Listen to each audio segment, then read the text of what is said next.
Binationaux BXL. Et la chaîne YouTube qui vous montre les binationaux congolais d'Europe. Les binationaux de Belgique, France, Allemagne, Grande-Bretagne, etc.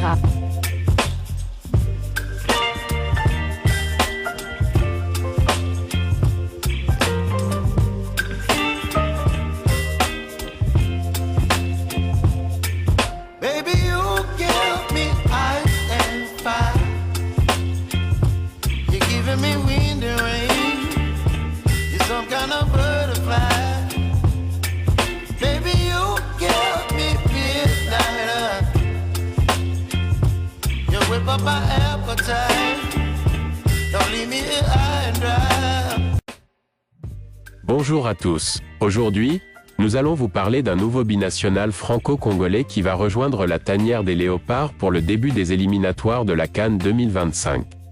Il s'agit d'Nathanaël Mboukou. Le virevoltant Nathanaël Mboukou va honorer sa toute première sélection avec les Léopards de la République démocratique du Congo, un peu à la surprise générale. L'opinion publique sportive nationale ne s'attendait pas forcément à le voir vu qu'il n'est pas le plus célèbre des joueurs congolais évoluant à l'étranger. Le jeune ailier congolais a fait un choix fort de rejoindre la tanière alors qu'il jouait en 2021 avec la sélection des moins de 23 ans français qui préparait les Jeux Olympiques de Paris.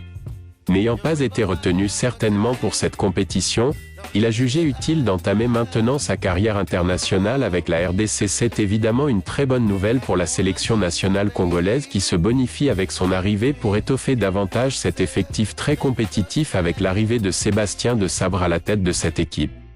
Le joueur formé au stade de Reims, et qui a fait un passage du côté de Saint-Étienne, a été transféré cette saison du côté d'Augsbourg en Bundesliga aux côtés de son compatriote, Samuel Essende. C'est sa toute première expérience en dehors de la France et ce sera à lui maintenant de prouver qu'il mérite bien ce transfert.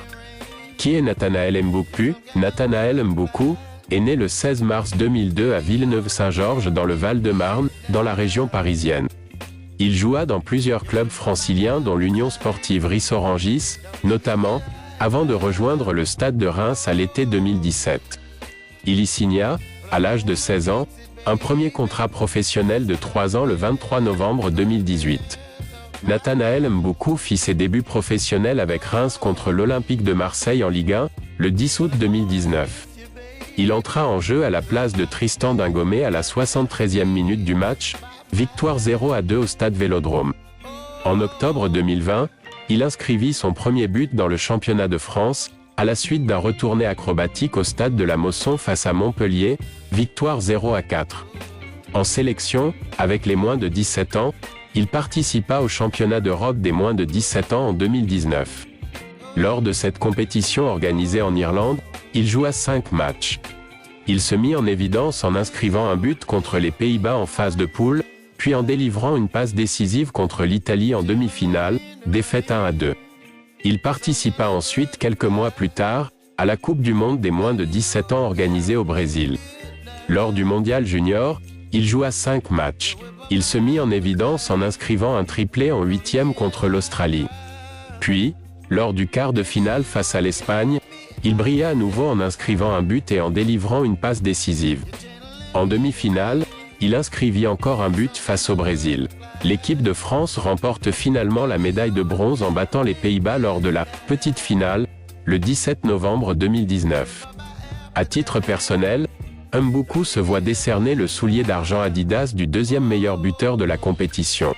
Le 2 juillet 2021, il fut retenu dans la liste des 21 joueurs français sélectionnés par Sylvain Ripoll pour disputer les Jeux Olympiques d'été de 2020 qui se déroula à l'été 2021 au Japon. Il livra son premier match en équipe de France olympique le 16 juillet, remplaçant Arnaud Nordin à la 69e minute d'un match amical contre la Corée du Sud dans lequel il inscrivit le but de la victoire 2-1. Bonjour à tous, très heureux de vous retrouver en train de suivre votre émission Binationaux BXL et aujourd'hui nous allons parler d'un nouveau venu, un néophyte du côté de la tanière des Léopards. Il s'agit de Nathanaël Mboukou, sélectionné par Sébastien de Sabre pour les 2 matchs du mois de septembre, comptant pour les éliminatoires de la CAN 2025. Il s'agit du match RDC Guinée et du match Éthiopie RDC. Donc voilà, Nathanaël Mboukou, le nouveau venu. Vous avez suivi sa biographie, hein, son portrait et tout que on a donné en introduction. C'est quand même quelqu'un qui est habitué quand même des sélections françaises de jeunes. Il a participé à une Coupe du Monde U17. Hein. Il a participé aux Jeux olympiques. Vous savez, les Jeux olympiques du côté de Tokyo qui étaient entachés de problèmes de Covid et tout ça. Ça avait été reporté d'une année. Et il aurait même pu encore participer une deuxième fois aux Jeux olympiques, mais malheureusement il n'a pas été retenu dans la liste définitive du coach Thierry Henry, et cela peut-être lui a poussé à opter pour la RDC, parce qu'il ne rêve pas, il ne faut pas rêver trop longtemps. On dit souvent, vous avez le droit de rêver, mais ne rêvez pas trop longtemps. Maintenant, quelqu'un qui a déjà vu, parce que mon collègue ici a déjà suivi ce joueur à l'œuvre, notamment lors des barrages, pour pouvoir accéder à la Ligue 1. C'était le match qui avait opposé l'AS Saint-Etienne en double confrontation avec le Football Club de Metz et Nathanaël Mboukou. Je pense que c'est dans ce match-là que vraiment on a pris la décision de mettre un œil sur lui et de pouvoir les récupérer. Tout à fait. Donc il avait quand même contribué déjà le tour avant le dernier match avant la double confrontation face à FC Metz. Il avait scoré déjà face à Rodez, donc il avait permis que son club joue le dernier match des barrages. Rodez, donc l'équipe de Lionel Passinzao, mais à ce moment-là il était encore en validation. Donc c'est un bon joueur, c'est un joueur vif, hein, que moi j'ai personnellement connu lorsqu'il jouait du côté de Reims, à Reims. Ses belles prestations avec le club rémois, avec le club de la Champagne, a permis que le club allemand d'Augsbourg l'achète. Donc il s'est pas vraiment imposé dans ce club-là. C'est pour ça que le club d'Augsbourg l'avait prêté en janvier dernier, par exemple, au club de Saint-Etienne, et par ses prestations, par ses assists, par ses buts, il a contribué à la montée en première division des Verts de Saint-Etienne. Donc dans la tanière, il ne sera pas dépaysé, hein, vu qu'il a déjà côtoyé Dylan Batoulissika du côté de Saint-Etienne. Et là, à Augsbourg, il côtoie Essende qui est double buteur d'ailleurs, qui a marqué la semaine dernière, qui a d'abord marqué son premier match officiel avec Augsbourg, c'était en Coupe d'Allemagne, et puis il a récidivé le week-end dernier.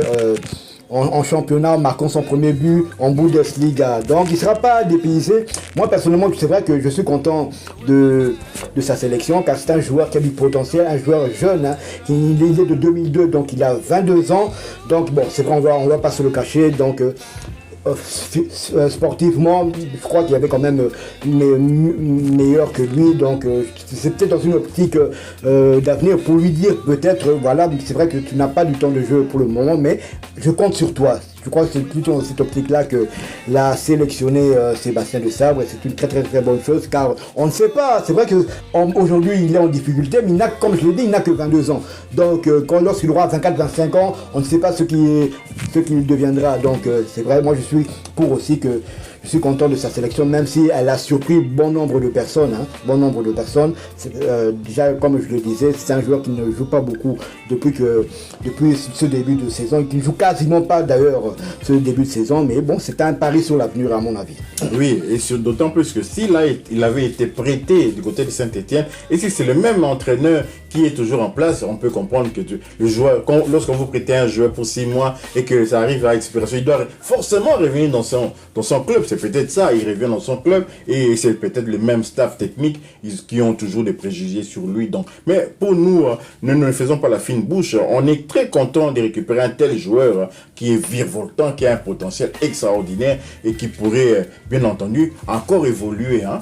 Et c'est aussi bien parce que lui, il a déjà peut-être un peu plus de vécu du côté d'Augsbourg. Hein. Peut-être qu'il parle déjà, il maîtrise la langue ou quoi. Mais c'est toujours bien d'avoir des francophones comme ça, surtout sur le front de l'attaque. Hein. Et Sende, Mounier, maintenant Augsbourg, comment il s'appelle, Nathanaël Mboukou. Et ça peut être très bien, c'est intéressant pour la communication. Donc voilà un peu les joueurs, nous vous l'avons présenté. Hein. Nous sommes contents maintenant. Est-ce qu'il pourra déjà jouer contre la Guinée? Je pense pas, parce que là il a été international français, il va avoir cette procédure, mais jusque là on ne communique pas, on est au courant de rien. Il est là, peut-être qu'il a déjà son passeport, peut-être qu'il a déjà le feu vert de la FIFA, on est au courant de rien, mais Mais maintenant, nous, en tête quand même qu'il va arriver, d'abord peut-être s'acclimater, s'acclimater pour pouvoir jouer avec les autres, s'acclimater avec peut-être le climat aussi. Quand on parle d'acclimatation, on parle aussi du climat de la RDC, bien que nous sortons là de la saison sèche et au mois de septembre, là, il ne fera pas encore une chaleur torride. Donc, il pourra bien entendu s'habituer aussi au public, à la pelouse synthétique du stade de Marty.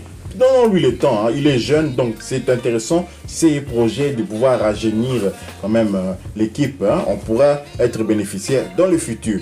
Je ne sais pas si vous avez quelque chose à vous ajouter. Donc voilà, c'était un portrait de Nathanaël Mouko. Il nous a pris des vitesses, on n'avait même pas eu le temps de faire son portrait ici même dans cette chaîne Binationaux BXL. Si vous avez aimé, merci de liker, merci de commenter, merci de partager cette vidéo.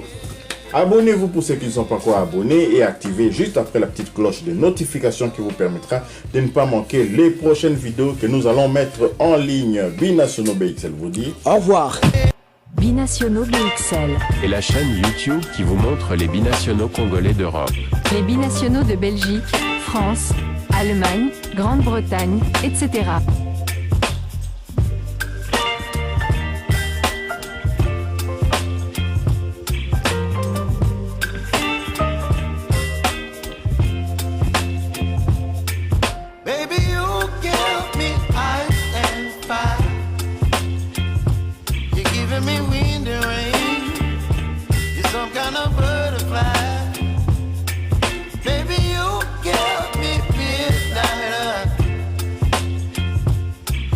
My appetite, don't leave me here high and dry.